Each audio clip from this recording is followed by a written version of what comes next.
ماشاءاللہ.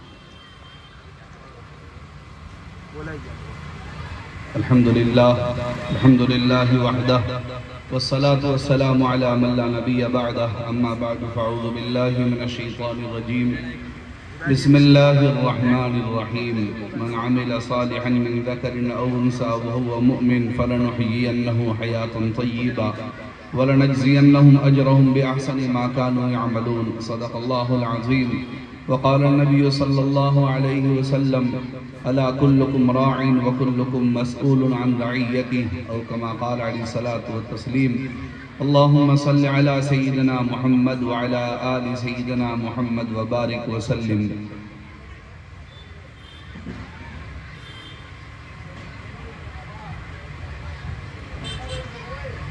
محترم سامعین اکرام، پام ایونیو ویلفیئر سوسائٹی کے اراکین، یہ جلسہ آپ حضرات نے منعقد کیا ہے. اللہ تبارک و تعالیٰ آپ کے اس جلسے کو قبول فرمائیں. اس کے پس پشت جو کوششیں ہیں، جو نیتیں ہیں، جو محنتیں ہیں، جو اخراجات ہیں، جو جد و جہد آپ حضرات نے کیا ہے، اللہ تبارک و تعالیٰ بے انتہا قبول فرمائیں. جس زمانے میں لوگ ناچ گانوں کی محفلیں منعقد کرتے ہیں، یہ دینی محفل منعقد کرنا یقیناً کچھ نیک نیتی کو بتلا رہا ہے. اور جن بھائیوں کی دعوت پر آنا ہوا ہے، ان کے جذبات کو دیکھ کر تو دل بڑا خوش بھی ہوا ہے. اللہ تبارک و تعالیٰ ان کے اندر اور مزید اخلاص نصیب فرمائے اور زیادہ دینی خدمات کا جذبہ نصیب فرمائے. ساتھ ساتھ میں یہ بھی بتاتا چلو بھائی، کچھ لوگوں کو میرے بارے میں غلط فہمی بھی ہے. میں اس شہر کلکتے کا آپ میں کا ہی ایک عام انسان ہوں.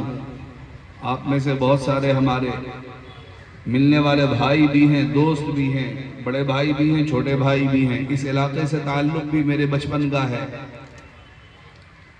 اور اس نسبت سے کہ اللہ تبارک و تعالیٰ کا حکم ہے یا ایھا الذین آمنوا قوا انفسکم واہلیکم نارا. ایمان والو، سب سے پہلے اپنی ذات کو پھر اپنے اہل و عیال کو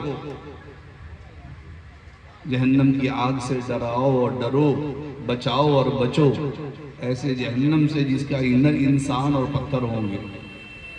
اس نیت سے میں حاضر ہوا ہوں تاکہ میرے اپنے ذات کے لیے کچھ تیاری ہو جائے، کچھ اللہ کی طرف رجوع کر سکے. تو سب سے پہلے میرے مخاطب، میرے بھائی وہ حضرات ہوں گے جنہوں نے اس جلسے کو منعقد کیا ہے. اس لیے کہ یاد رکھیں، اصل مسئلہ یہ نہیں ہے کتنا مجمع آیا. اصل بات، اصل اس جلسے کی کامیابی اس میں نہیں ہے کہ کتنی بھیڑ لگی، لوگوں نے کتنا سنا. اصل یہ ہے کہ اس جلسے کو اللہ نے قبول کر لیا. تو میں آپ حضرات کو بتاتا چلوں، سب سے پہلے قبولیت ان لوگوں کی ہے جنہیں اللہ نے قبول کیا اس جلسے کو منعقد کرنے کی توفیق دی. لہٰذا آپ قبولیت والا جو مجمع ہے، جو آپ حضرات ممبران حضرات ہیں، تو آپ ممبران پام ایونیو ویلفیئر سوسائٹی سے پہلی درخواست یہ ہے، آپ میں کا کوئی بھی ادھر ادھر نظر نہ آئے، آپ کو مجمع میں بیٹھنا ہے. مجلس دینی مجلس ہے، سیرت النبی کے نام سے ہے، جلسہ ہے. یقیناً یہ کوئی پارٹی کا فنکشن نہیں ہے، کسی کو کوئی شکایت کا موقع نہیں ملے گا. ہاں، یہاں دلچسپی سے بیٹھنے والا خالی ہاتھ نہیں جائے گا. تو سب سے پہلا حق آپ کا ہے. آپ نے مال لگایا ہے، کوشش کی ہے، کئی روز پہلے سے دوڑ بھاگ کر رہے ہیں، کتنے لوگوں کو دعوتیں دی ہیں، اور میرے علم کے مطابق کئی مہینے پہلے سے حضرت مولانا ابو طالب رحمانی صاحب، جو ہمارے فخر کلکتہ بھی ہیں اور ترجمان حق بھی ہیں، اللہ تعالیٰ حضرت کی عمر میں علم میں مزید برکت عطا فرمائے، ان کا وقت آپ لوگوں نے حاصل کیا. تو سب سے پہلا حق آپ کا ہے کہ آپ کو اس جلسے سے، اس مجلس سے نفع اٹھانا ہے. اس لیے یہ بات ذہن سے نکال دیجئے کہ لوگ کیا سمجھیں گے. ہم یہاں اپنی بچی کا نکاح کرانے نہیں آئیں گے باراتی یہ شکایت کریں گے بھئی کھانا ٹھنڈا ملا. نہیں، ہم خود دینی علم کو حاصل کرنے، دین کا فیض حاصل کرنے آئے ہیں. تو خود اگر دلچسپی سے دل لگا کر اس مجلس کا پورا فائدہ حاصل کرنا چاہیں گے، اللہ دوسروں کے دلوں میں بھی بات ڈالیں گے. لہذا سب سے پہلے یہ کام کر لیں، ہمارے مجلس میں جو کرسیاں خالی ہیں ممبران حضرات ضرور تشریف لے آئیں۔ یقین جانے کسی کو برا نہیں لگے گا کہ آپ ادھر ادھر بیٹھے، آپ کھڑے کیوں نہیں ہیں، آپ ادھر ادھر دیکھ کیوں نہیں رہے تھے، آپ شور مچانے والے بچوں کو روک کیوں نہیں رہے تھے، نہیں یہ نہیں، بلکہ آپ کو یہاں آ کر اس مجلس کو قبول کرانے میں شامل ہونا ہے۔ تو پہلی قبولیت آپ کی ہے۔ ممبران تک اگر میری آواز جاری ہے تو کوئی بھی ممبر جلسے کے پیچھے نہ بیٹھا ہو، بلکہ سب کے سب سامنے موجود ہوں۔ ہمارے بھائی آپ سنیں گے، اللہ ایسی باتیں کہلوائے گا جو نفع کی ہوں گی، اور آپ اگر نہیں سنیں گے، ہم اگر سننے کا ارادہ نہیں رکھیں گے تو جلسہ تو روزانہ نہیں بلکہ سال میں 360 دن ہوتے ہیں، ہم 665 دن جلسے کرتے ہیں۔ حقیقت یہ جلسوں سے کچھ ہوتا نہیں، ہوتا تو دل کے ارادوں سے ہے۔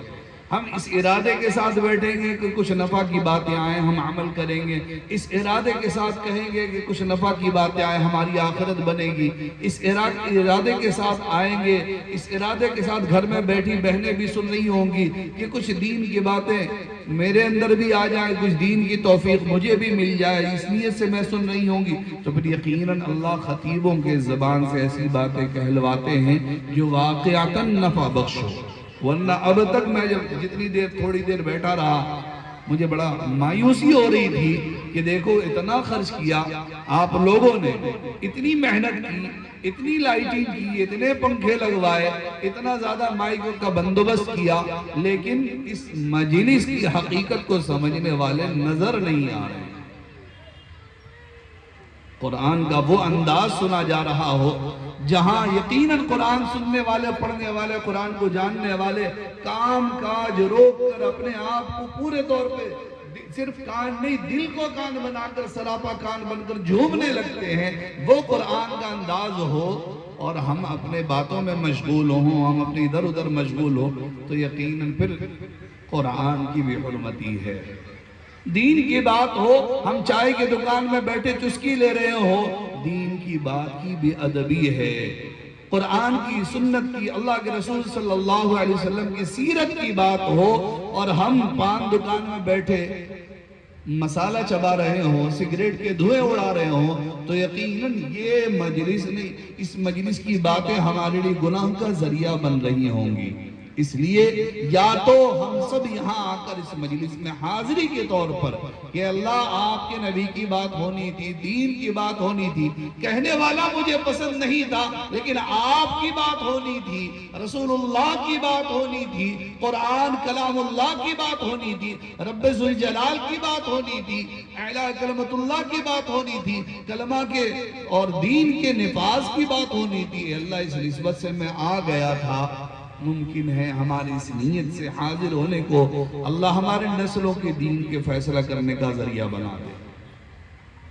اس نیت سے انشاءاللہ ہم سب یہاں دل کے کانوں سے سننے کا عہد کر کے اور عمل کی نیت سے ہم بیٹھے بھی، سنے بھی، اور جہاں تک آواز جا رہی ہے، جہاں تک میری آواز جا رہی ہے، اللہ کے واسطے دوسرے کام میں مشغول نہ رہیں، یا تو گھر جا کر کھا پی کر سو جائیں، یا پھر مجلس میں آ کر بیٹھے تھوڑی دیر صحیح دین کی باتیں سن کر، سنا کر، اس نیت سے کہ ممکن ہے ہماری خیر کی بھی کچھ بات آ جائے، اس نیت سے بیٹھنے، اور بچوں کو چھٹی دے دیں، کیونکہ بچے تو بچے ہیں، بچوں کا کام ہے شرارت کرنا۔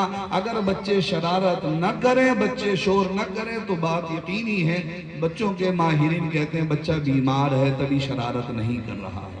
اگر آپ لوگوں نے یہ بچوں کے لیے یہ جلسہ منعقد کیا ہے تو پھر ابھی دعا کر کے ختم کر دیں، اور اگر آپ لوگوں نے اپنے کے لیے، اپنوں کے لیے اور خود اپنی ذات کے لیے اگر اس دینی مجلس کو منعقد کیا ہے، نوجوانوں کے لیے کیا ہے، گھر کے خواتین بھی سن رہی ہوں گی ان کے لیے کیا ہے، تو پھر آپ کو یہاں موجود رہنا ضروری ہے۔ تو لہٰذا بچوں کے لیے اگر کچھ مٹھائی وغیرہ کا نظم ہے ان کو کھلا پلا کر رخصت کر دیں، کرسیاں ان سے خالی کروا لیں اور خود آپ آ جائیں، تاکہ انشاءاللہ آپ کے آنے کے نیک نیتی سے کچھ باتیں ہمارے کام کی آ جائیں۔ ہمیں اپنے آنے میں شک ہے کہ پتہ نہیں اخلاص ہے یا نہیں، لیکن آپ کے یہاں بیٹھنے میں، کام کا چھوڑ کر آنے میں، اپنی مشغولیات سے فارغ ہونے میں انشاءاللہ کوئی شک کی بات نہیں ہوگی۔ اللہ کا فضل ہے، یہ علاقہ قبولیت کا علاقہ ہے۔ حضرت مفتی اظہار صاحب دامت برکاتہم نے سالہاں سال یہاں خطابت کی اور درس و تدریس کی اور حدیث کا درس بھی دیا انہوں نے۔ حضرت مولانا عبدالمتین صاحب دامت برکاتہم یہاں کے خطیب و امام بھی ہیں، ان کے بھی بیانات آپ ذرا سنتے ہیں۔ مکتب کا نظام نہیں چل رہا ہے، کچھ سال پہلے تک علوم دینیہ کا بھی نظام چل رہا تھا۔ بہرحال فیض یافتہ لوگ یہاں موجود ہیں، دعوت کی محنت بھی ایک حد تک بہت بہتر انداز میں کام کر رہے ہیں، سب اعتبار سے ہے۔ لیکن میرے بھائیوں ضرورت یہ ہے کہ اگر دینی بات ہو رہی ہو اور ہم دینی بات کو اگنور کرتے ہوئے، دینی بات کو یوں ہی سنی انسنی کرتے ہوئے اپنے کام میں مشغول رہ گئے تو کہیں دینی بات کی اہانت، شریعت و سنت کی بات کی اہانت کے گناہگار نہ ہو جائیں۔ اللہ تبارک و تعالی ہم سب کو عمل کی توفیق نصیب فرمائے۔ ایک بار دل کے زبان سے اور دل اور جان سے اور پورے طور پر توجہ کے ساتھ رسول اکرم صلی اللہ علیہ وسلم کی شان اطہر میں درود شریف دہرا لے۔ اللہم صلی علی سیدنا محمد وعلی آل سیدنا محمد وبارک وسلم۔ اللہم صلی علی سیدنا محمد وعلی آل سیدنا محمد وبارک وسلم۔ اللہم صلی علی سیدنا محمد وعلی آل سیدنا محمد وبارک وسلم۔ محترم دینی بھائیوں، دیکھیں یہ آج کی مجلس سیرت النبی کے نام سے موسوم ہے۔ سیرت رسول اکرم صلی اللہ علیہ وسلم کی زندگی مبارکہ، رسول اکرم صلی اللہ علیہ وسلم کی زندگی مبارکہ کو اگر سڑک پر بیان کی جائے، میں سمجھتا ہوں یہ بے ادبی ہوگی۔ اس کے لیے ضرورت یہ ہے کہ ہم وقت فارغ کر کے علماء کے درمیان، علماء کی مجلس، پاکیزہ ماحول میں، مسجد جیسے ماحول میں، یا اسی طرح ایسا ماحول جہاں یکسو ہو کر ایک شے بھی کہیں اور خلل اندازی کرنے والا نہ ہو، کیونکہ جن کی شان ہے، جن کی زندگی ہے، ان کا شان بیان کرنا، ان کی زندگی بیان کرنا اور سڑک پر بیان کرنا اور ہم جیسے بیان کرنے والے ہوں تو یہ بھی بے ادبی ہی کہلاتی ہے۔ رسول اکرم صلی اللہ علیہ وسلم کی قربانیاں، آپ کی زندگی، آپ کے مجاہدات، آپ کی محبت، آپ کی شفقت، میرے بھائی ہر لمحہ، زندگی کا ہر سانس، زندگی کا ہر لمحہ اور زندگی کے ہر منٹ، ہر سیکنڈ کو رسول اکرم صلی اللہ علیہ وسلم نے ہم جیسے ناکارہ امتی پر وقف کر کے ہر لمحہ اللہ کے سامنے یا ربی امتی کی صدا لگاتے رہے، اور ہم آپ کی شان کی مجلس میں آپ کی زندگی سننے کے لیے سڑک پر اگر بیٹھ جائیں تو پھر یہ مناسب نہیں ہے۔ ہاں یہ تو ہو سکتا ہے کہ ان جیسے جلسوں کو ہم اعلان سمجھ کر کہ ہم کہاں چلے گئے، کہ ہم آقا کی زندگی سننے والے بھی نہ رہے، ہم اتنے زیادہ رسول اکرم صلی اللہ علیہ وسلم کی زندگی سے دور ہو گئے، آپ کے امتی ہونے کی حیثیت سے ہماری حیثیت کیا بن گئی؟ کیا ہم امتی رہنے کے لائق بھی نہیں رہے کہ ہم آپ کی زندگی پڑھتے، آپ کی زندگی کی شایان شان، آپ کی عظمت کو سمجھتے، آپ کی عظمت کے درس و تدریس کا ماحول ہمارے بستیوں میں ہوتا، ہمارے بچے آپ کے سیرت بیان کرنے والے ہوتے، ہمارے گھر کی بہنیں بچیاں آپ صلی اللہ علیہ وسلم کی ناخوانی کرنے والی ہوتی، ہمارے گھر آپ صلی اللہ علیہ وسلم کے حمد و ثنا کرنے والے گھر ہوتے۔ ہونا تو یہ چاہیے تھا، ہم نے کہا ہر ایک آپ کا شہدائی ہوتا، ہم نے کہا ہر ایک آپ کا مداح ہوتا، ہم نے کہا ہر ایک آپ کا حمد و ثنا کرنے والا ہوتا۔ لیکن آج میرے بھائی حقیقت یہ ہے کہ ہم اپنے پڑھے لکھے بھائیوں سے بھی پوچھتے ہیں، ہم اپنے نبی کا نام بتائیں تو وہ بھی سوچنے کے بعد جواب دے دیتے ہیں، یا پھر العیاذ باللہ بعض اوقات صحیح جواب بھی نہیں دے پاتے، اور پھر ہم شکوہ کریں اسرائیل کا، پھر ہم شکوہ کریں ملک کی دوسری پارٹیوں کا، پھر ہم شکوہ کریں دشمنان اسلام کا، پھر ہم شکوہ کریں، میرے بھائی یہ مناسب نہیں۔ حق تو یہ ہے جس امت نے اپنے نبی کو بھلا دیا، اپنے نبی کی شان کو بھلا دیا، اپنے نبی کی تعلیمات کو بھلا دیا، اپنے نبی کے پیغامات کو بھلا دیا، اس امت کو اس دنیا، اس سرزمین میں رہنا اس امت کا حق نہیں رہا۔ امت تو وہ ہے، ہم سے ہمارے نبی کا کیا رشتہ ہے؟ اگر ہم امتی نہ رہے تو پھر ہمارے نبی کہاں؟ اگر ہم نے اپنے آپ کو امتی نہیں بنایا تو پھر کیسے ہم آپ صلی اللہ علیہ وسلم کے اپنے آپ کو منسوب کر سکتے ہیں؟ نبی کے امتی ہوتے ہیں، ہم آپ کے امتی بنے ہیں، ہم نے سیکھا بھی ہے امتی کسے کہتے ہیں، ہم نے سیکھا بھی آقا صلی اللہ علیہ وسلم نے ہمارے بارے میں کیا تعلیمات دی ہے، ہم نے سیکھا بھی ہے کہ کبھی امتی ہونے کا کیا مطلب ہونا چاہیے، کیا اس کا فریضہ ہے، فریضہ منصبی کیا ہے، کیا اس کا حق ہے، کیا کیا پابندیاں ہیں، کیا کیا چیزوں کی رعایات اور لحاظ رکھنا ضروری ہے کہ ہم امتی کہلا سکیں۔ ہم مسلمان ہیں، ہم اپنے آپ کو مسلمان کہتے ہیں، ہاں بھئی ہم مسلمان ہیں، کیسے ہیں؟ ہم کلمہ پڑھنے والے ہیں، کیسے ہیں؟ ہم بڑا گوشت کھانے والے کیسے ہیں؟ ہمارا نام ووٹر لسٹ میں مسلم لکھا جاتا ہے، کیسے ہیں؟ ہم مسلمان بستیوں میں رہنے والے کیسے؟ ہم نبی کے امتی ہیں، کیا جواب ہے؟ کیسے امتی ہیں؟ ہم نبی کے امتی ہیں کیسے ہیں؟ ہمیں اپنے نبی کا تعارف بھی پتا ہے، ہمیں اپنے نبی کے تعلیمات بھی پتا ہے، آقا صلی اللہ علیہ وسلم نے ہم سے کیا کیا تمنائیں کی تھی، آقا صلی اللہ علیہ وسلم کے ہم پر کیا کیا حقوق ہیں۔ ہر عقل اور سمجھ والا انسان یہ سمجھ سکتا ہے۔ ایک نوجوان لڑکا اپنے ابا سے کہے، ابا آپ سے بڑی محبت ہے، میں آپ کا بیٹا ہوں۔ ابا کہے، اچھا بیٹا تو واقعتاً تو میرا بیٹا، میرا لخت جگر ہے، ایک گلاس پانی پلا دے، بڑی پیاس لگ رہی۔ ابا میں قسم کھا کے کہتا ہوں آپ کا بیٹا ہوں، لیکن پانی لانا میری ذمہ داری ہے یہ تو مجھے نہیں پتا۔ میں آپ کا بیٹا ہوں، میرا نام آپ کے ساتھ نام جڑا ہوا ہے۔ اچھا بیٹا بدن بہت ذرا پیر دبا دے۔ ابا میں خدا کی قسم کھا کے کہتا ہوں میں آپ کا بیٹا ہوں، لیکن آپ کا پیر دبانا بھی میری ذمہ داری ہے، مجھے یہ نہیں پتا۔ ابا میں آپ کا بیٹا ہوں، قسم کھا کے کہتا ہوں، میں مائک میں اعلان کرتا ہوں میں آپ کا بیٹا ہوں۔ بیٹا مجھے بہت بھوک لگ رہی ہے، کچھ کھانا کچن میں رکھا لا کے سرو کر دے، میں کھا لوں، دسترخوان بچھا دے۔ میں آپ کا بیٹا ہوں، میں یہ کیسے کر سکتا ہوں، میں آپ کا بیٹا ہوں۔ باپ خوش ہو جائے گا،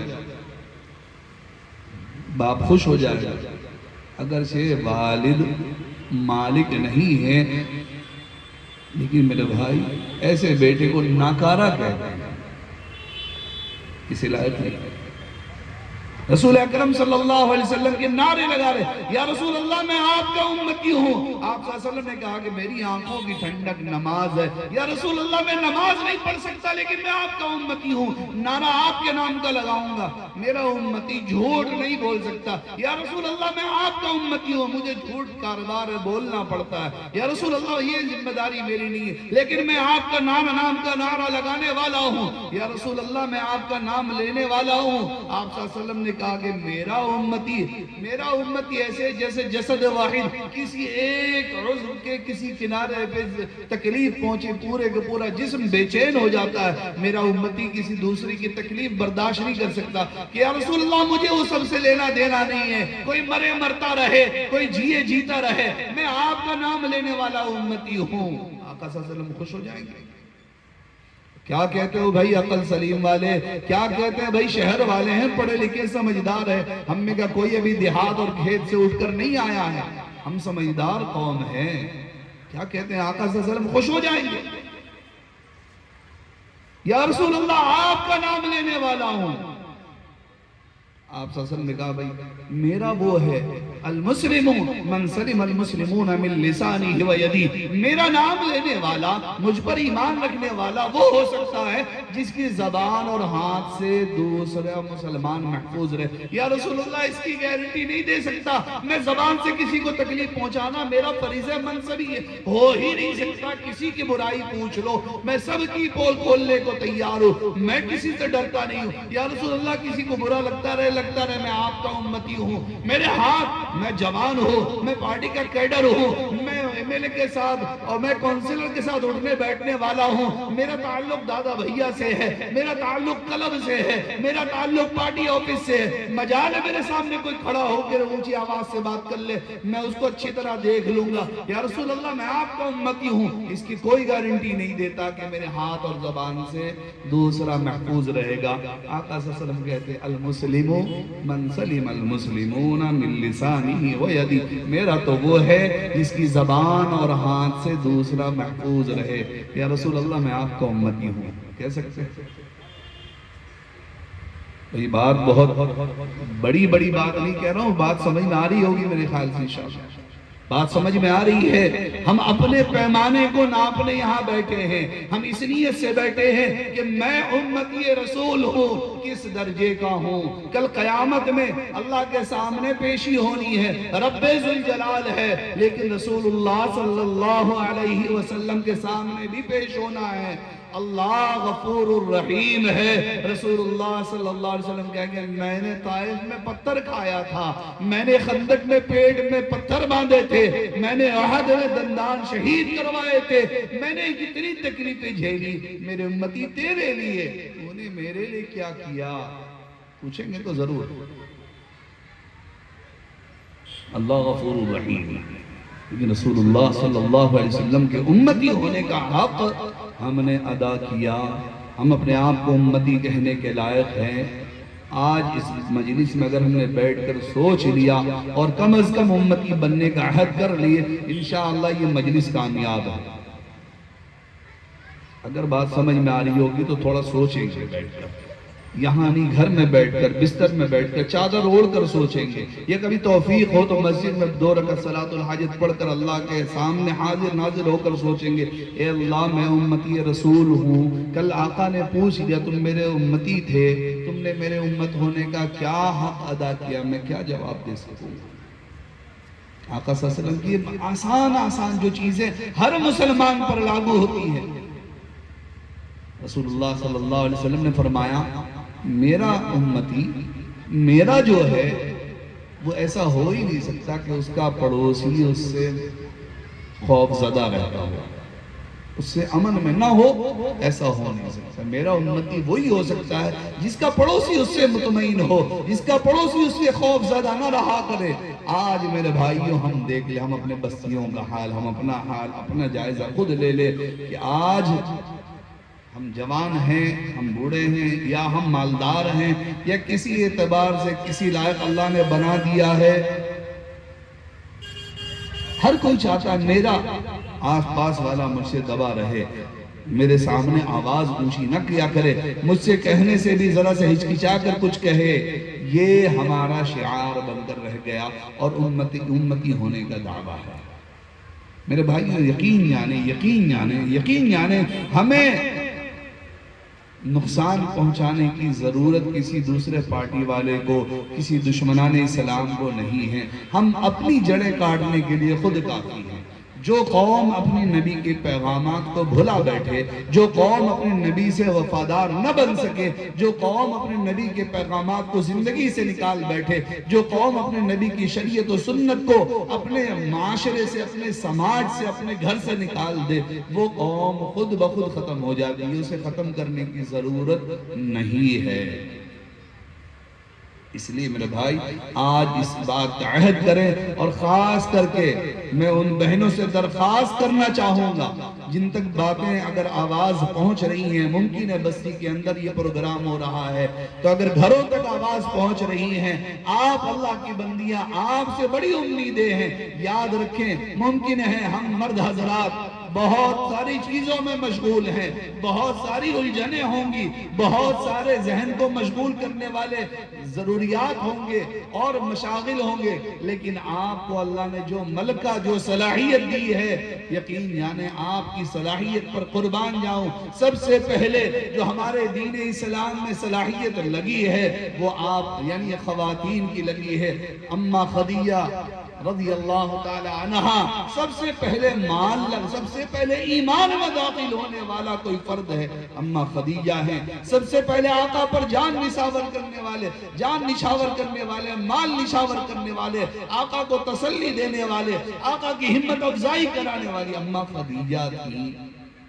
ہمارے دین کو مکمل کرنے والی اماں عائشہ صدیقہ ہیں۔ ازواج مطہرات کے بغیر ہمارا دین ناقص ہے، صحابیات کے بغیر ہمارا دین اسلام ادھورا ہے۔ یہ ہمارے دین اسلام کی خوبی ہے، ہمیں جو اسلام، ایسا دین ہم بہت آسانی سے کہہ لیتے ہیں سیکولر ساتھ رہنے کی وجہ سے تو بھائی دوسروں کا وہ دین ہے، وہ مذہب ہے، ہمارا یہ ہے۔ مذاق نہیں ہے۔ رسول اکرم صلی اللہ علیہ وسلم نے کتنے قربانی اور مجاہدوں کے ساتھ ہمیں یہ دین اسلام دیا کہ اس اسلام کی عظمت کو سمجھنا ہے تو فلسطین کے شہداء سے سمجھ لو، وہ کیوں اپنی جانوں کی، اپنے بچوں کی، اپنی نسلوں کی قربانی دے رہے کہ انہیں پتا ہے، انہیں یقین ہے، ان کا دل اس بات کو قبول کر چکا ہے کہ ہم آقا صلی اللہ علیہ وسلم کے امتی ہیں، اسلام کے فرزند ہیں، ایمان کے حقدار ہیں، اور ہمارا معاملہ اللہ کے ساتھ ہے، یوں جو جان نکلی یوں جنت کا ہمیں پروانہ ہے۔ انہیں پتا ہے اسلام کی قدر، ہمیں کہاں پتا بھائی، ہم تو گوشت کھانے والے مسلمان ہیں، باپ دادا مسلمان، ہم بھی مسلمان ہیں۔ ہمارے مسجدوں میں تالا لگ جائے ہمیں بہت فکر نہیں ہوگی، گوشت دکان میں تالا لگ جائے بڑی فکر ہو جائے گی۔ میرے بھائی کچھ باتیں ایسی ممکن ہے کچھ چبھ گئی، لیکن اگر حقیقت ہے تو قبول بھی کیجئے۔ ہماری بستیوں کو دیکھ لیں، چونکہ میں نے پہلے عرض کر دیا میں آپ میں کا ایک فرد ہوں، یہاں مفتی صاحب، قاری صاحب اور عالم صاحب سمجھ کر نہیں، اپنے میں کا ایک اپنا جائزہ لینے ہم یہاں بیٹھے ہیں، اس پیمانے پر ان باتوں کو رکھیں، آئینہ سامنے رکھ کر اپنے آپ کو سمجھے۔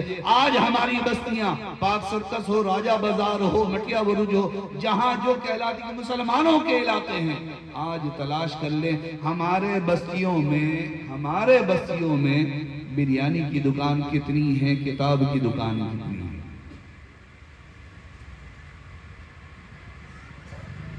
قرآن اگر ہدیہ بھی کرانا ہو، پورے پاک سرکس میں یہ مشہور تھا قرآن ہدیہ، اچھا وہ برائیڈ اسٹریٹ میں ملے، پورا کا پورا پاک سرکس بھئی قرآن اور دینی کتاب ایک دو دکان برائیڈ اسٹریٹ میں تھی۔ دینی کتاب، سیرت کی کتابیں کہیں ملے گی، پوری بستی تلاش کر لو ایک دکان میں۔ سنت کی کتاب تلاش نہیں ملے گی، بریانی ہر دوسرے قدم پر، کباب زبردستی کے دکانیں کھلیں گی۔ ہم کھانے والے ہیں یا دین اسلام والے قوم ہیں؟ ہم نے پڑھنا پڑھانا سیکھا، جس کا نبی نے پہلا سبق دیا، اقرأ بسم ربک الذی خلق، جن کی نبوت اقرأ سے ہو رہی ہے، پڑھنے پڑھانے سے ہو رہی ہے، ہمیں یہ برداشت نہیں۔ ہم پڑھ پڑھا کر کیا کریں گے بھائی؟ دنیاوی تعلیم لے کر ہمیں نوکری نہیں ملتی، دینی تعلیم لے کر کریں گے کیا؟ مولوی بنیں گے، پھر سے وہی مسجد پکڑنی پڑے گی، وہی قرآن خوانی، وہی میلاد، وہی تقریر، یہی تو ہے۔ یہ ہمارا ذہنی پیمانہ، یہ بھول گئے کہ ہم امتی بھی ہیں، ہمیں اتنا سیکھنا ضروری تھا جتنا ہماری ذمہ داری ہمارے نبی صلی اللہ علیہ وسلم نے دیا ہے۔ طلب العلم فریضۃ علی کل مسلم، آقا صلی اللہ علیہ وسلم نے ہر اپنے امتی مسلمان جو کہلاتا اپنے آپ کو، جو نہیں کہلاتا وہ معذرت کے ساتھ کوئی حرج نہیں ہے، اگر آپ اپنے آپ کو مسلمان نہیں کہلاتے تو آپ بری الذمہ ہیں، آپ کے لیے کوئی مسئلہ نہیں، لیکن اگر ہیں تو رسول اللہ صلی اللہ علیہ وسلم کی بات ذرا کان اور دل میں بٹھا لیں، اس کا جائزہ آئینہ میں کھڑے ہو کر خود اپنے آپ سے سوال کر لیں۔ اللہ کے رسول نے فرمایا تھا مسلمان ہونے کے لیے اتنا علم سیکھنا فرض ہے جس سے مسلمان حرام و حلال، سچ و جھوٹ، جائز و ناجائز، پاک اور ناپاکی سمجھ سکے۔ مسلمان ہونے کے لیے اتنا علم سیکھنا ہمارا ہر امتی پر فرض ہے، خواہ وہ مرد ہو یا عورت۔ ہم نے سیکھا، سیکھنے کا ماحول بنایا، سیکھنے کا بندوبست رکھا، سیکھنے کے ادارے ہمارے بستیوں میں ہیں، سیکھنے کے ذرائع ہمارے بستیوں میں ہیں کیا؟ پھر وہی بات ہے بریانی کی دکان۔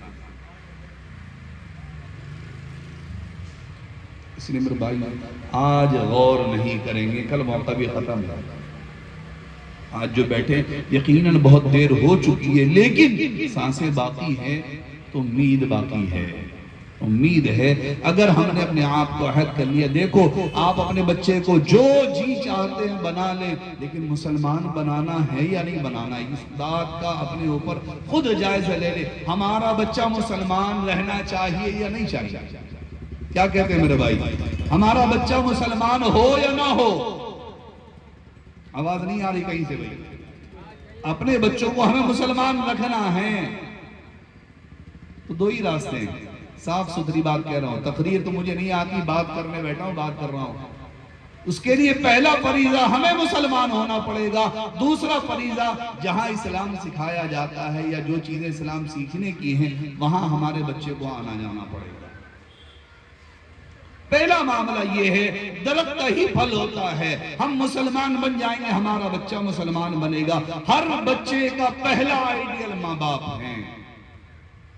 میرا بچہ سچا ہو، دیکھئے گا میرے ابا کبھی جھوٹ بول رہے ہیں یا نہیں بول رہے. بچہ خاموش رہتا، لیکن خاموش ریکارڈر ہے وہ سب ریکارڈ کر رہا، وہ سب اس کے اندر ضبط ہو رہا، وہ سب اس کے اندر سما رہا، وہ سب اس کے اندر ریکارڈ ایسا رہ رہا، ایسا مضبوط رہے گا کہ بڑھاپے تک اسے یاد رہتا ہے. بچپنا میں ابو سے ہم نے یہ سنا تھا، امی سے ہم نے یہ سنا تھا. تو اگر بچوں کو ہمیں اسلام اور مسلمان والا رکھنا ہے، اسلام والا اور مسلمان رکھنا ہے، سب سے پہلا معاملہ ہمیں خود اپنی ذات کو مسلمان بنانا پڑے گا. اور مسلمان ہونے کے لیے میں یہ صاف کہہ رہا ہوں، عالم حافظ ہونا، قاری ہونا، مفتی ہونا ہر ایک مسلمان کا فرض نہیں ہے. لیکن مسلمان ہونا، مسلمان اسے جو فرائض اسلام کو سمجھے.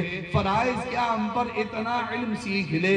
نماز فرض ہے، روزہ فرض ہے، حج فرض ہے، زکوٰۃ فرض ہے، سچ بولنا فرض ہے، اچھے اخلاق فرض ہے، بڑے کا ادب فرض ہے، اور چھوٹے کا حق نہ مارنا فرض ہے. جو کچھ ہمارے ذمہ فرض ہے، ہر لمحہ مسلمان رہنا فرض ہے. بچیوں کے لیے ہماری خواتین پر پردہ فرض ہے. ہم پر اپنے آپ کو اسلامی تعلیمات سے اپنے آپ کو آراستہ کرنا کہ ہاں مسلمان اپنے آپ کو کہہ سکے، اتنا فریضہ. جن چیزوں کا ہم پر جو ذمہ داری، جن چیزوں کو ہم پر فرض کیا گیا، نماز فرض کیا گیا نا بھائی، ہم سب جانتے ہیں نماز فرض ہے، روزہ فرض ہے، حج فرض ہے. جن چیزوں کو ہم پر فرض کیا گیا اس کا سیکھنا ہر مسلمان پر فرض ہے. نماز فرض ہے، نماز کے فرائض سیکھنا، واجبات سیکھنا بھی ہم پر فرض ہے. روزہ فرض ہے، روزہ کے فرائض اور واجبات سیکھنا بھی ہم پر فرض ہے. زکوٰۃ فرض ہے، یہ بھی فرائض اور واجبات کا سیکھنا بھی ہم پر فرض ہے. ہم نے یہ سب کچھ مولوی صاحب کے لیے رکھ دیا، امام صاحب کی ڈیوٹی لگا دی کہ یہی وہ سب کچھ کریں گے. ہماری ذمہ داری بس کھاؤ کماؤ، کماؤ کھاؤ، مسجد میں چندہ دے دو، جلسے کے لیے چندہ دے دو، جلسہ کر لو سالانہ. بس شب برات آ جائے، قبرستان کی حاضری ہو جائے، محرم آ جائے تو محرم میں ذکر شہادت کر لیا، ربیع الاول آ گیا، سیرت النبی کے جلسے ہو گئے. بس اللہ تعالیٰ نے ضابطہ حیات دیا ہے ہمیں اسلام، زندگی گزارنے کا طریقہ ہے اسلام، نہ کہ کوئی ٹیگ ہے جو ہمیں لگا دیا گیا ہو. یاد رکھیں یہودی بھی ختنہ کرواتے ہیں، تو یہ بھی ذہن سے نکال دیں کہ ختنہ کرا لینے سے بھی صرف مسلمان ہو جائیں گے. نہیں نہیں نہیں. اس لیے میں نے وہ آسان معمولی تو ہرگز نہیں، اللہ ہم سب کی حفاظت فرمائے، وہ آسان اللہ کے رسول صلی اللہ علیہ وسلم کی تعلیمات میں نے آپ کو بتایا. المسلم من سلم المسلمون من لسانی و یدی. مسلمان وہ ہو نہیں سکتا جس کی زبان سے دوسرے مسلمان، جس کے ہاتھ سے دوسرے مسلمان محفوظ نہ ہو. المؤمن مومن ایمان والا وہ ہو نہیں سکتا جس کا لا یأمن جارہ بوائقہ، جس کے شر سے، جس کی تکلیف سے، جس کی ایذا رسانی سے اس کا پڑوسی مامون نہ ہو. مومن نہیں ہو سکتا. اب ہم اپنا پیمانہ ناپ لیں. ہم میں ہمارے بستیوں کا ہر گلی کا کوئی نہ کوئی ہے جو دوسروں کو سمجھتا ہے کہ بھائی ہاں سمجھ بوجھ کر بات کرنا، اپنے حد میں رہنا، مجھے پہچانتے ہو نا، ہے نا، مجھے پہچانتے ہو نا، سمجھ بوجھ کر بات کرنا. میرا کون کیا کر لے گا، میں دیکھ لوں گا، میں یہ کر لوں گا، میں وہ کر لوں گا. اگر یہ تمام چیزیں اگر ہمارے اندر باقی ہیں، ہم اللہ کے رسول صلی اللہ علیہ وسلم کے سامنے کھڑے ہو کر کیا جواب دیں گے، یہ سمجھنے کی ضرورت ہے. اللہ رب العزت ہم سب کو کامل مسلمان بننے کی توفیق نصیب فرمائے، اسلام والا بننے کی، ایمان والا بننے کی توفیق نصیب فرمائے. اس کے ساتھ ساتھ یہ بھی سمجھتے چلے کہ دیکھیں میرے بھائی، ایمان کی محنت، اسلام کی محنت، اس کے مختلف راستے ہیں. دعوت کی محنت بھی ایک محنت ہے جس کے ذریعے گھر گھر تک دین پہنچانا اور آواز لگانا ہے. اس کے ساتھ ساتھ صرف ظاہر بنا لینے کا نام دین نہیں ہے، باطن کی محنت ضروری ہے۔ ہم ظاہر کو بنا لیں گے اور پھر بنا کر اللہ کے سامنے اگر عاجزی کی توفیق ہو گئے، رب ذوالجلال میرے بس میں یہ تھا، میرے بس میں کپڑا تھا، میرے بس میں چہرہ تھا، میں نے بنا لیا، اندر بڑا گندا ہے، آپ بنائیں گے، یہ بات ہے تو پھر آپ خوش نصیب ہیں۔ اس بنانے کے بعد اگر آپ کے اندر یہ بات آ گئی، میں نمازی ہوں، میں دین کی محنت کرنے والا ہوں، میں کم از کم مسجد 5 وقت آتا جاتا ہوں، فلاں شرابی ہے، فلاں جواری ہے، فلاں ایسا ہے، فلاں ایسا ہے، خدا کی قسم وہ آپ سے بہتر ہے۔ قسم کھا کر صاف لفظوں میں کہہ رہا ہوں، کیوں؟ رب ذوالجلال کا فرمان ہے الکبر ردائی، اور اللہ کے رسول نے فرمایا ہے مال کا تکبر تو بڑی بھی، مال کا تکبر دنیا میں بربادی کا ذریعہ ہے، اعمال کا تکبر دنیا و آخرت برباد کر دیتا ہے۔ ایک مسلمان کو، ایک اللہ کے بندے کو، خواہ شرابی ہو، جواری ہو، جیسا بھی ہو، جو آپ کی ذہن میں آ سکتا ہو، جتنا گندہ ہو، ایک مسلمان، ایک اللہ کے رسول کے امتی، میں اور آگے چل کے کہتا ہوں وہ شرابی صحیح، وہ چور صحیح، وہ پاکٹ مار صحیح، وہ جو کچھ آپ سوچ سکتے ہیں، وہ جیسا گندہ صحیح، اگر آپ نے سمجھ لے وہ گندہ ہے، میں بہتر ہوں، اس دن آپ کا پچھلا تمام نام اعمال صاف ختم۔ آپ جتنے نماز پڑھ چکے ہوں، جو کچھ کر چکے ہوں، ایک مسلمان کی حقارت اللہ کی یہاں اتنا زیادہ ناگوار، اتنا زیادہ ناگوار، اتنا زیادہ ناگوار، یہ اللہ کی غیرت کی بات آ جاتی ہے۔ میرا بندہ تجھے کس نے حق دیا؟ تجھے کس نے حق دیا؟ یہ نافرمان سے اس نے میری نافرمانی کی تھی، تیری تو نہیں۔ میں رب ذوالجلال ہوں، میں نے اسے رزق دیا، میں نے اسے سانسیں دی ہے، میں نے اسے زندگی دی ہے، کیا پتا اس کا آخری انجام کیا بہتر ہو جائے، تیرا آخری انجام کیا بنے گا، اس لیے حقارت کبھی نہیں آنی چاہیے۔ اس لیے میرے ان بھائیوں سے بھی درخواست ہے جنہیں اللہ نے دین کی توفیق دے دی، ظاہر ہمارا بن چکا ہے، باطن کی فکر ہر لمحہ زیادہ کرنے کی ضرورت ہے کہ اب برینڈڈ ہو چکے ہیں، اب اگر ذرا سا خراش آ گیا تو ریجیکٹڈ میں نام ہوگا۔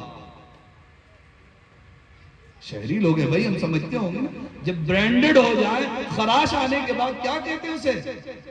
ریجیکٹڈ نہ کہتے ہیں۔ جو لوکل ہے وہ تو لوکل ہے، جب برینڈ لگ جاتا ہے، جب ظاہر ہم نے دین کا بنا لیا، اب اللہ کی یہاں ہمارا معاملہ خاص ہو گیا کہ ہر لمحہ اللہ دیکھیں گے کہیں اترا تو نہیں رہا ہے، کہیں اپنے آپ کو بہتر تو دوسروں کو کمتر تو نہیں سمجھنے لگا۔ اس لیے کسی ایسے بھائی کو جس کے چہرے پہ داڑھی نہیں ہے، اللہ کی توفیق سے میں نے داڑھی رکھ لیا، یہ نہ سمجھے کہ وہ فاسق و فاجر ہے، میں بڑا نیک و پاک باز ہوں، یہ بھی خطرہ ہے۔ نہیں، اس کے لیے دعا کرنی ہے اور اپنے لیے اللہ سے ڈرنا ہے۔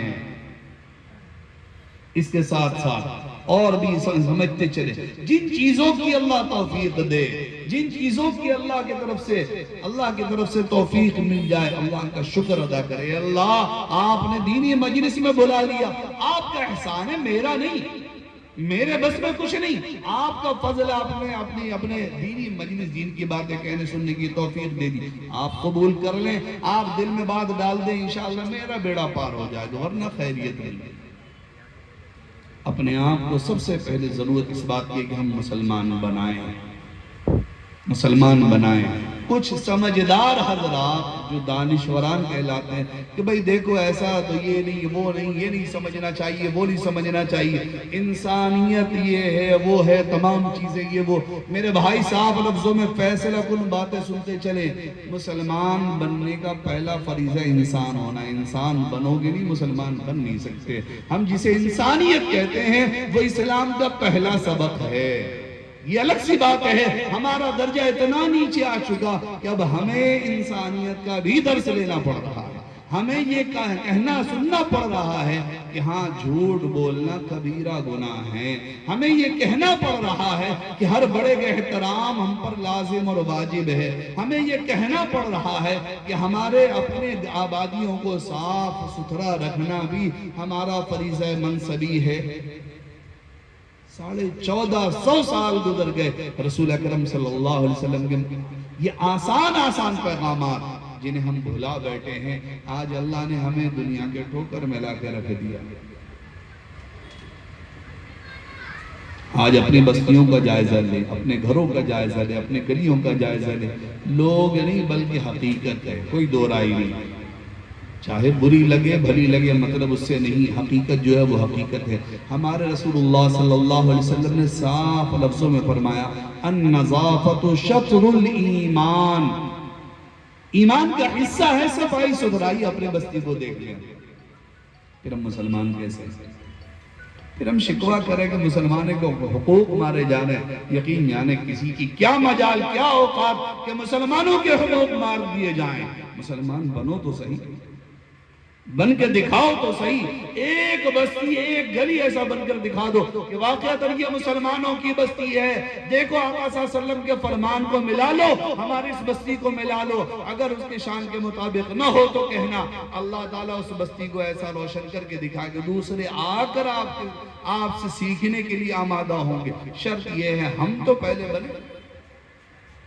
ہمارے نبی نے ہمیں صفائی کا حکم دیا، ہم بھلا بیٹھے۔ ہمارے نبی نے ہمیں سچائی کا حکم دیا، ہم بھلا بیٹھے۔ ہمارے نبی نے ہمیں ادب سکھایا، ہم بھلا بیٹھے۔ ہمارے نبی صلی اللہ علیہ وسلم نے ہمیں اس وقت پیغام دیا کہ دیکھو ہر بڑے کا احترام اسلام میں واجب ہے، ہر چھوٹے پر شفقت اسلام میں واجب ہے، حق والوں کی حق کی ادائیگی ایمان کا حصہ ہے۔ لا ایمان لمن لا امانت لا ولا دین لمن لا عہد لا، صاف لفظوں میں اعلان ہے امانت داری نہیں ہے، مسلمان ہی نہیں رہے۔ مجھے کہہ لینے دیجیے کیونکہ حقیقت ہے۔ آج ہماری چغل خوری کرنے والا، اب بھائی تھانہ میں جا کر کون انفارمیشن دے گا ہمارے گلی کا نوجوان فلاں فلاں ایسا ایسا فلاں فلاں ایسا ایسا، کیوں؟ ہم فلاں صاحب کے ساتھ ہم بڑے قریبی ہو جائیں گے، فلاں صاحب کے ساتھ میرا تعلق ہو جائے گا۔ منافقت کسی اور چیز کو نہیں کہتے، منافقت کسی اور چیز کو نہیں کہتے۔ فلاں صاحب سے میرا تعلق ہو جائے، اس لیے فلاں صاحب میرے بھائی اللہ کے بندے بن جاؤ گے، رسول اللہ کی امتی بن جاؤ گے، اللہ سرخروئی دے گا، رسول اللہ کے دامن کو چھوڑ بیٹھو گے، اللہ کے احکامات کو پس پردہ پس پش ڈال دو گے، اللہ کتنوں کے ٹھوکروں میں ڈالے گا تمہیں پتہ نہیں۔ اس لیے ضرورت اس بات کی پھر سے وہ سبق یاد کرو جو 1450 سال پہلے ہمیں ملا تھا۔ یہ الگ سی بات ہے، ہم نے ان سبقوں کو بھولا ایسے بیٹھے کہ آج اگر کوئی کہنا چاہے تو وہ ہمیں اجنبی معلوم ہوتا ہے، ہمیں اجنبی معلوم ہوتا ہے۔ آج ہماری مسجدوں میں بھی ہم نے تقسیم کر رکھا کہ ہم فلاں ہیں، ہم فلاں ہیں، وہ فلاں ہیں، وہ فلاں ہیں، جبکہ آقا صلی اللہ علیہ وسلم نے پہلی بات میں نہیں کہ آقا صلی اللہ علیہ وسلم نے ہمیں ایک بنایا تھا، امتی کا جسد واحد، ایک جسم کے مانند ہو نہیں سکتا۔ پیر کی چھوٹی انگلی میں کانٹا چبھ جائے، ہاتھ یہ کہہ دے مجھے پرواہ نہیں پیر ہے، آنکھ یہ کہہ دے میں آنسو نہیں بہاؤں گی کیونکہ وہ پیر ہے، زبان یہ کہہ دے کہ میں چیخ نہیں کروں گا کہ وہ پیر ہے، نہیں، پورا جسم بے چین ہو جاتا تھا۔ آج میرے پڑوسی کو پر اگر ظلم ہو رہا ہو، ٹھیک ہے بہت زیادہ بولتا ہے، مزہ چکو۔ اس لیے میرے بھائی اب بھی اگر ہم ہوش میں نہیں آئے، اب بھی اگر ہم نے اپنے آپ کو صاحب ایمان نہیں بنایا، اب بھی اگر اپنے آپ کو اسلام کے پیمانے پر نہیں ڈالا، تو میرے بھائی جو ہو رہا ہے وہ بہت بہتر ہے۔ اللہ نے ہمیں جس صوبے میں رکھا ہے، جس شہر میں رکھا ہے، اللہ کا فضل ہے۔ اہل اللہ اور ہمارے بزرگان دین، اس ملک کے بزرگان دین فرما رہے کلکتے والے قدر کر لو، اللہ نے تمہیں بہت بہتر حالات میں رکھا ہے۔ پوچھو جا کے ان سے جنہیں جواب دینا پڑتا ہے کہ تمہارے مسجد میں بیانات کیا کیا ہو رہے ہیں۔ ہم ہوش نہیں لیں گے تو پھر میرے بھائی کل وقت ہاتھ سے نکل چکا ہوگا۔ اگر ہم نے اپنے ساتھ وفا نہیں کیا، اپنوں کے ساتھ وفا نہیں کیا، اپنے دین کے ساتھ وفا نہیں کیا، اپنے سنت و شریعت کے ساتھ وفا نہیں کیا، کل کو جفا کرنے کے لیے کسی اور کی ضرورت نہیں، کل کچھ اور حادثات ہوں گے، ذمہ دار ہم ہوں گے۔ اس لیے آج کم از کم اس بات پر عہد کر کے اٹھیں ہم یہاں سے کہ انشاءاللہ ہم اپنے آپ کو مسلمان بنائیں گے، اپنے اہل خانہ کو مسلمان بنائیں گے۔ ہم نے ٹھیکہ نہیں لیا دنیا کا، اپنے اہل و عیال۔ میرا بیٹا نماز فرض چھوڑ کر موبائل گیم کھیل رہا ہے، مجھے برا نہیں لگ رہا، اس سے نچلا درجہ ایمان کا نہیں ہو سکتا۔ ابھی ہم نے سب پوچھنے پر جواب دیا تھا کہ بھئی ہم اپنے بچوں کو مسلمان بنانا چاہتے ہیں۔ اللہ کے رسول صلی اللہ علیہ وسلم کا فرمان مبارک سن لیں، 7 سال کی عمر میں بچوں کو نماز کی تعلیم کرو، ترغیب دو۔ 7 سال کتنی عمر؟ کتنی عمر میں؟ 7 سال کی عمر میں بچوں کو نماز سکھلاؤ، تعلیم دو، ترغیب دو۔ اور 10 سال ہو جانے پر اگر نماز بچہ جان بوجھ کر چھوڑ رہا ہو تو تنبیہن لگاؤ، گدھے جیسے پیٹ پاٹ نہیں کر دینا، تنبیہ کے طور پر 2-4 ہاتھ اسے لگے تاکہ ناراضگی کا اظہار ہو کہ میرے ابا میری نخرے برداشت کر سکتے ہیں لیکن نماز چھوڑنا ابا کو برداشت نہیں ہے۔ یعنی نماز چھوڑنا کتنا بڑا گناہ ہے، کیوں کہ باپ نے یہ سکھایا کہ نماز سے ہم اللہ سے جڑتے ہیں۔ میرے بیٹا اللہ سے جڑا رہے گا، کہیں تو پریشان کبھی نہیں رہے گا، تیرے تمام مسائل حل ہو جائیں گے۔ جب باپ اپنے بچے کو یہ سکھاتا ہے کہ میرے بچے جب تو اللہ سے جڑا رہے گا تیرا کوئی بال بیکا نہیں کر سکتا، تو پھر میرے بھائی اس بچے کو نماز پڑھنے میں کہیں کوئی دشواری نہیں ہو سکتی۔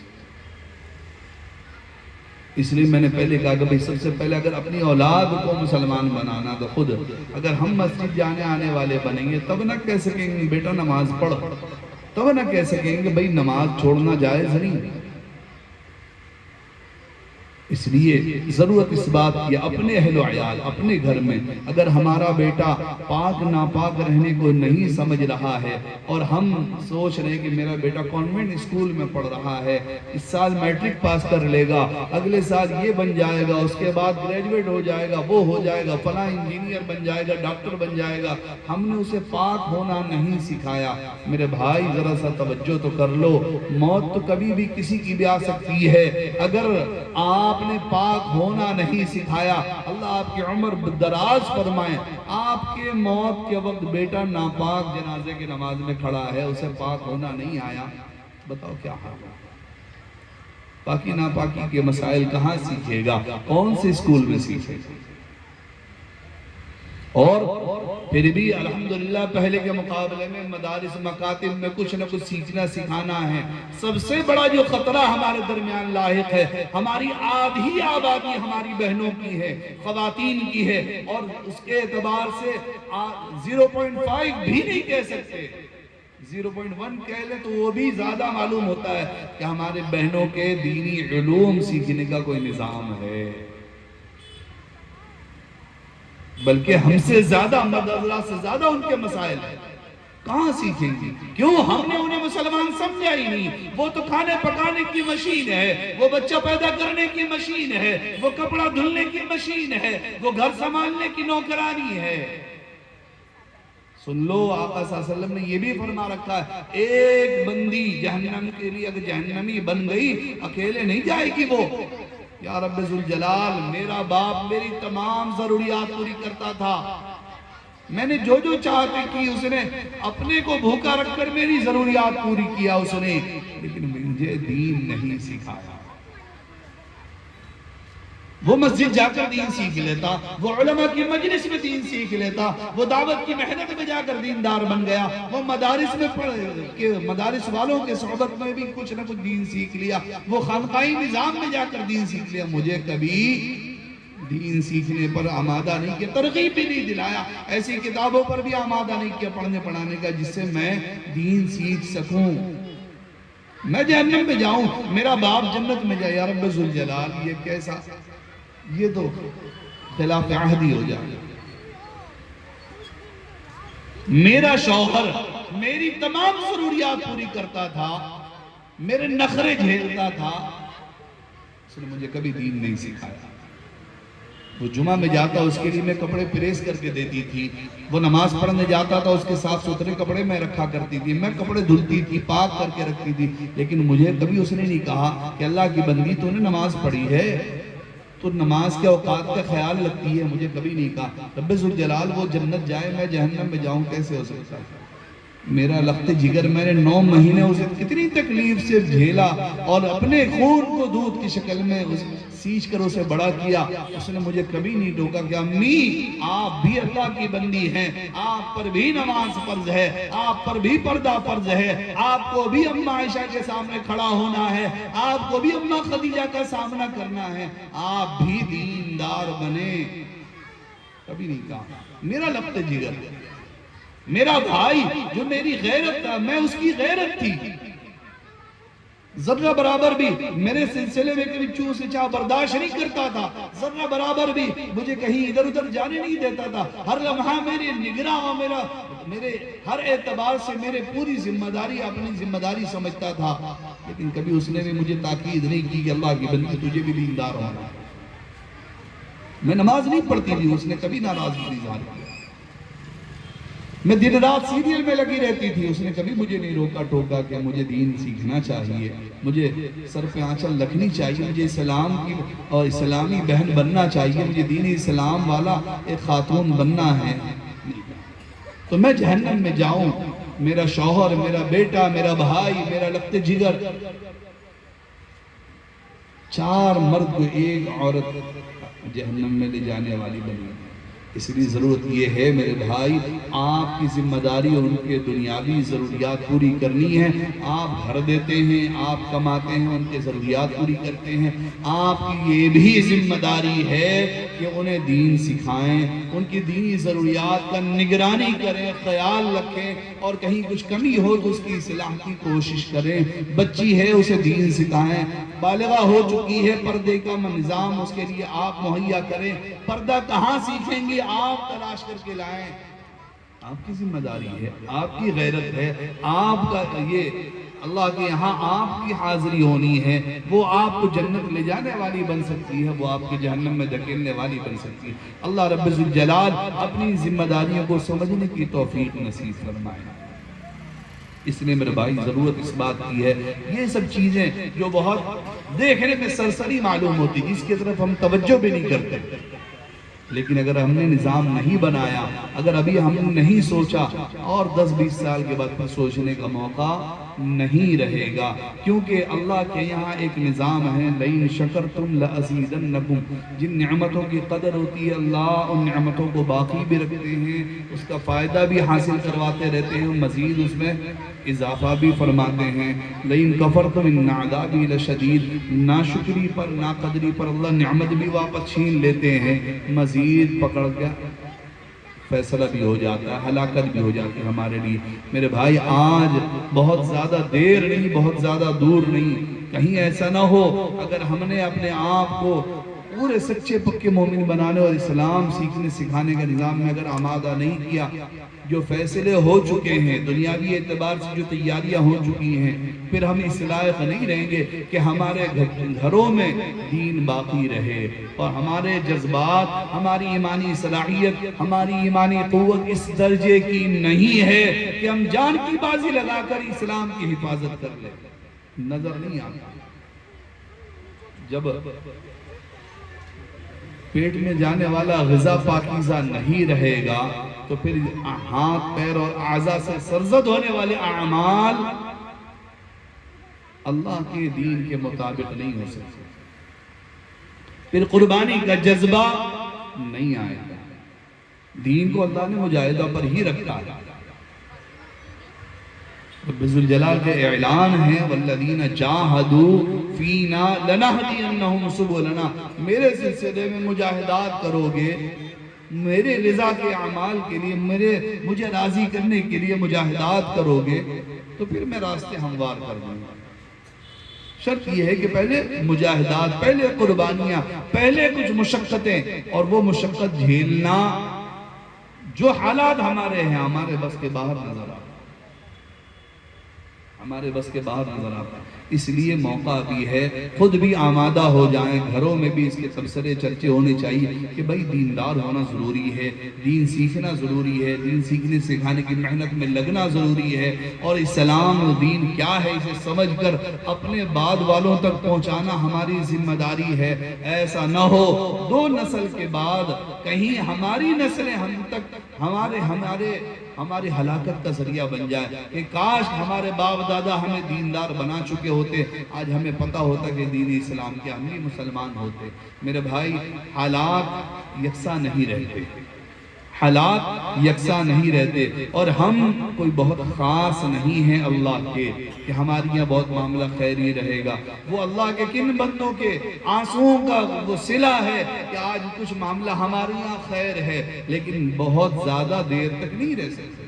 اگر ہم نے اپنے آپ کو ہوش میں لے لیا، اگر ہم خواب غفلت سے بیدار ہو گئے، اگر ہم نے آج کے سہولت کو اور مواقع کو غنیمت سمجھ کر فائدہ اٹھا لیا، علماء موجود ہے، دینی افراد موجود ہے، دینی ماحول بنانے کی کوشش، دینی محنت میں لگ کر، دینی فضا بنا کر، سیکھنے سکھانے کا نظام، اور اتنا دین جتنا ہر مسلمان کو سیکھنا ضروری ہے، دوسروں تک پہنچانا ضروری ہے، بات تک امانت ادائیگی ضروری ہے، اتنا اگر ہم نے اپنے آپ کو کر لیا تو کم از کم اللہ کی یہاں یہ جواب دے ہو سکے، یا رب ذوالجلال جتنا میرے بس میں تھا میں نے کیا، میرے بس میں تھا میں نے کیا، میرے بس میں اتنا تھا میں نے جا کر امام صاحب سے دو روزانہ ایک مسئلہ سیکھنا تھا، میں نے سیکھا، میں نے اپنے مولانا صاحب تھے ان کو میں نے پابند کیا کہ مجھے ایک آیت پڑھا دیں سکھا دیں، یا ایک معاملات کا ایک مسئلہ بتا دیں۔ یاد رکھیں میرے بھائی، آج جو حالات ہیں کل وہ نہیں رہنے والے،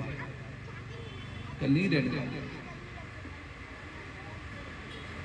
آج کے حالات آپ کو جائزہ لینا ہے۔ ایسے ممالک موجود ہیں جہاں 97% مسلمان ہیں، لیکن انہیں پتہ نہیں ہے حلال کیا ہے، ذبیحہ یعنی کھانا حلال کیا ہے، حرام کیا ہے، انہیں پتہ نہیں ہے پاکی کیا ہے، ناپاکی کیا ہے۔ ان کی مسجدیں ختم ہو گئی، ان کی آبادیاں لگتی نہیں ہے کہ مسلمانوں کا ملک ہے، مسلمانوں کا۔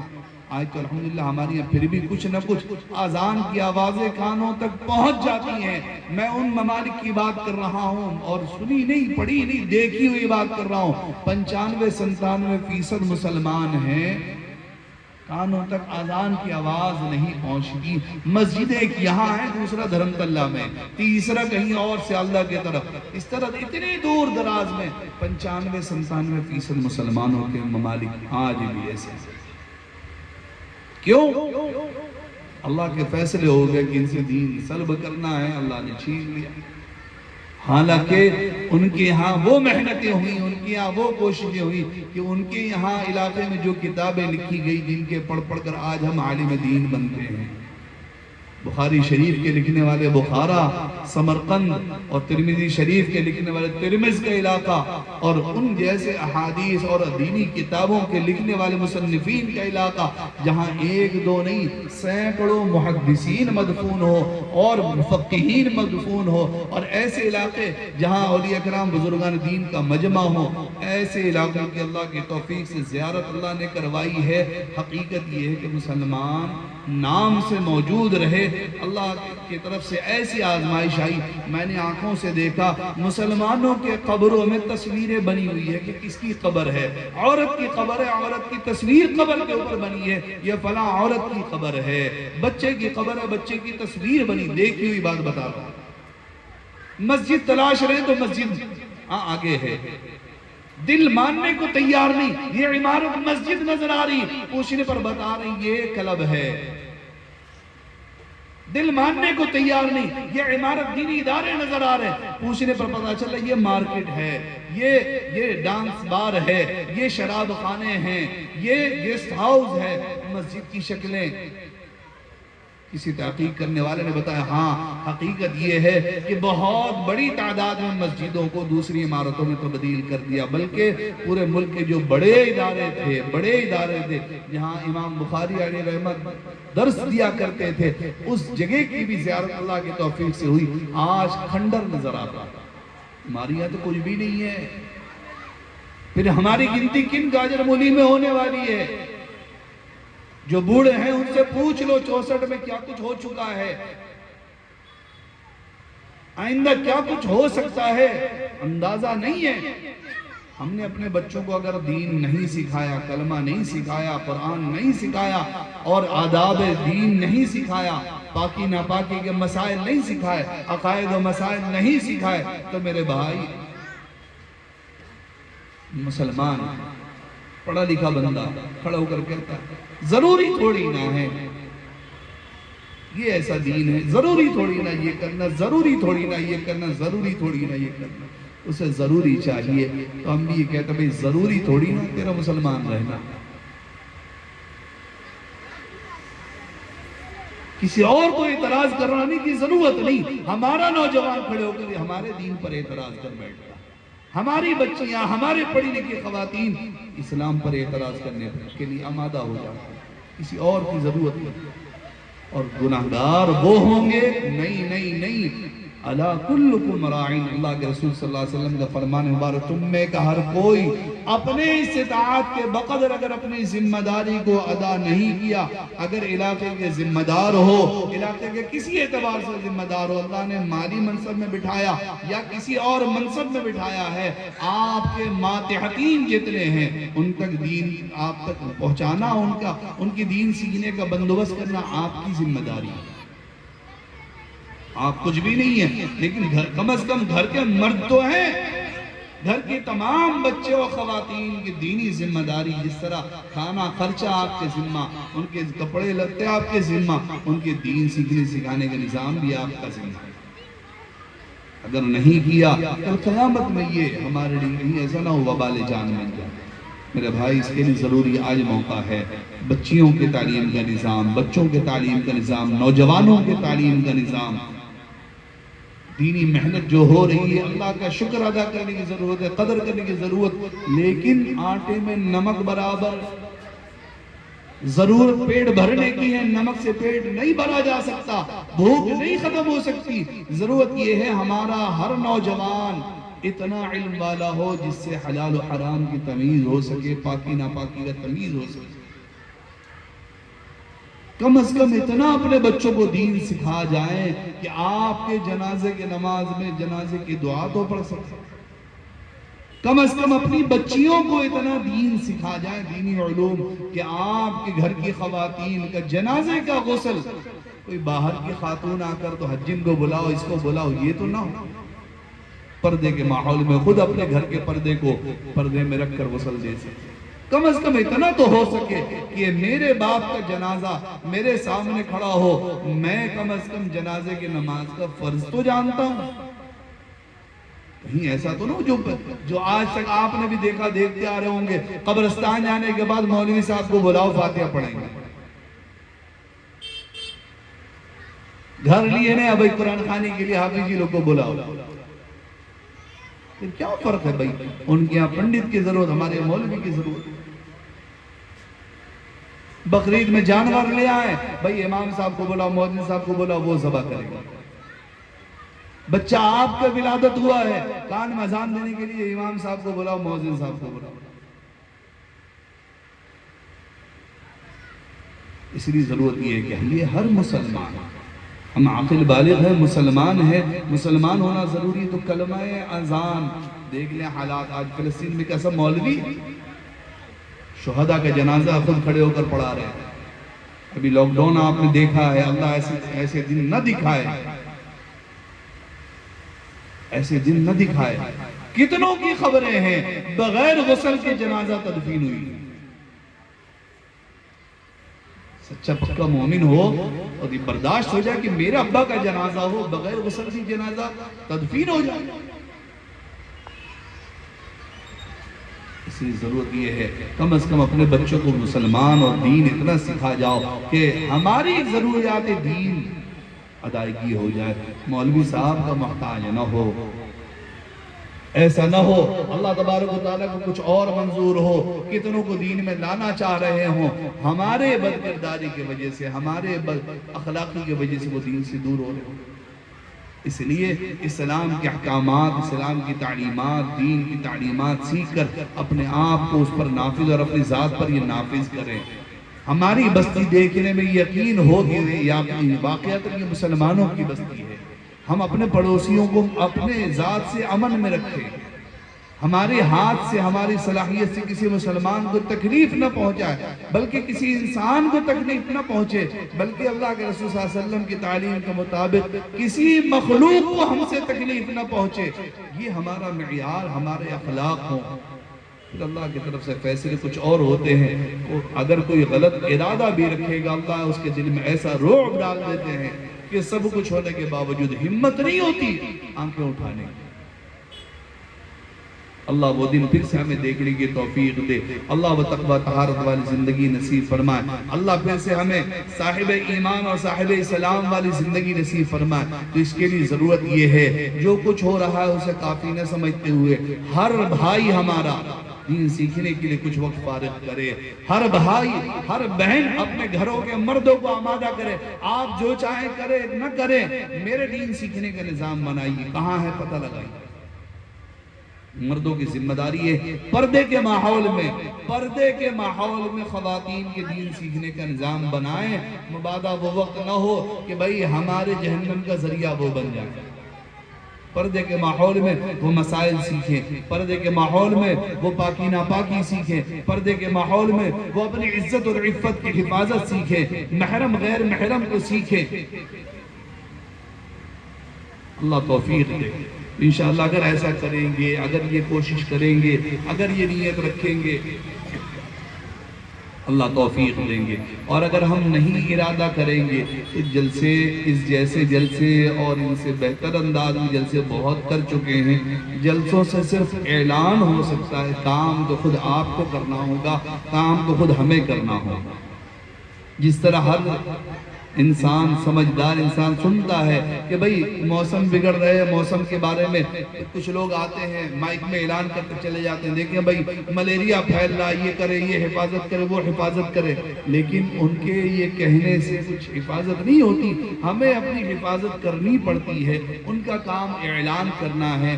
ہم ان جلسوں کے ذریعے صرف اعلان کر سکتے کہ دیکھو ہمیں دین سیکھنا ہے، ہمارے بچوں کو دین سکھانا ہے، ہماری خواتین کو دین سکھانے کا نظام میں داخل کرنا ہے، ہمارے نوجوان دین سیکھنے سکھانے کا نظام بنائے. ہر مسجد دینی درسگاہ ہو، دین سیکھنے کا نظام. میں یہ نہیں کہتا ہر کوئی کو عالم حافظ ہونا ضروری، لیکن مسلمان ہونے کی حیثیت سے جتنا دین سیکھنا ضروری ہے، ہر عمر والے دین سیکھ رہے ہوں. ایک وقت ایسا ہو جو ہمارے کوئی امام صاحب ہو یا کوئی ایک مولانا صاحب ہو یا کوئی علم رکھنے والا ہو، ایک وقت ہم مسائل سیکھیں گے، ایک وقت قرآن کی ایک آیت درست کریں گے، ایک وقت میں اللہ کے رسول صلی اللہ علیہ وسلم کی سیرت معلوم کریں گے، یا روزانہ ایک بات دین کی سیکھ لیں گے. اگر یہ جذبہ کے ساتھ ہم کرتے ہیں انشاءاللہ ذخیرہ جمع ہوگا اور نسلیں شکر ادا کریں گی ہمارے باپ دادا نے ہمیں مسلمان چھوڑا ہے. اس لیے رات بھی کافی ہو رہی ہے اور بات بھی کافی ہو گئی. آپ سنتے سنتے اکتا رہے ہوں گے، میں کہتا کہتا بھی تھک رہا ہوں. اللہ سے توفیق مانگنے کی ضرورت ہے کہ ہم عمل کے جذبے سے ان باتوں کو سنیں اور اپنے آپ کو عمل پر آمادہ کریں. اپنے آپ کو عمل پر آمادہ کریں گے، اللہ توفیق دیں گے. ہم کوشش کریں گے، اللہ کے یہاں سے ملے گا. کوشش نہیں کریں گے پھر نہیں حاصل ہو سکتا. ہماری ذمہ داری یہ کوشش بندوبست کرنا. جس طرح آپ کوشش کرتے ہیں آپ کے گھر میں دنیا کی تمام ضروریات کے سامان مہیا ہوتے ہیں، آپ کو کوشش کرنا ہے آپ کا گھر دینی چشمہ بھی بنے. آپ کے گھر کا ہر فرد، بچی ہو بچہ ہو، دینی مسائل سیکھے. اسے وضو کا طریقہ پتا ہو، اسے غسل کا طریقہ پتا ہو، اسے نماز کے واجبات اور فرائض پتا ہو، اسے حلال و حرام پتا ہو، اسے پاکی و ناپاکی پتا ہو. ضرورت یہ ہے. اس لیے اگر انشاءاللہ ہم سب ارادہ کر رہے ہیں تو پھر انشاءاللہ یہ جلسہ قبول ہے، اور اگر نہیں تو پھر یہ بات گئی. کل بات صبح اتنی ہوگی کہ ہاں جلسہ بہت اچھا رہا، بہت اچھی باتیں سنی، کہیں ختم. یہ نہیں. پھر یہ حجت ہوگی ہمارے لیے کہ کہنے والا کہہ کے چلا گیا کاش کہ کچھ کر لیے ہوتے۔ اللہ عمل کی توفیق دے۔ جس طرح نرسنگ ہوم میں آ کر کہنے والا سوچتا ہے کہ بھئی اعلان تو ہوا تھا، کاش کہ مچھر سے بچنے کا کچھ نظم کر لیے ہوتے تو آج مجھے ڈینگو نہ ہوتا، ملیریا نہ ہوتا۔ اسی طرح کل قیامت میں یہ موقع نہ ہو کہ کاش کچھ دین پر چل لیے ہوتے، کچھ اسلام کے پیغامات کو اپنے سینے میں داخل کر لیے ہوتے، اپنی زندگی میں نافذ کر لیے ہوتے، آج جہنم کے ایندھن نہ بننا پڑ رہا ہوتا۔ اللہ ہم سب کو جہنم کی آگ سے بچنے کی اور جنت کا مستحق بننے کی توفیق نصیب فرمائے، صاحب ایمان بننے کے اور دین سیکھنے سکھانے کے نظام کو نافذ کرنے کے، اپنے ہر گھر کو دیندار بنانے کی کوشش، ہر فرد کو، ہر مرد اور عورت کو، ہر بچہ بچی کو، ہر نوجوان کو، ہر ایک ایک امتی کو دین کا علم بردار بننے کا جذبہ، توفیق اور نیت کی توفیق نصیب فرمائے۔ وآخر دعوانا ان الحمدللہ رب العالمین، والسلام علیکم ورحمۃ اللہ وبرکاتہ۔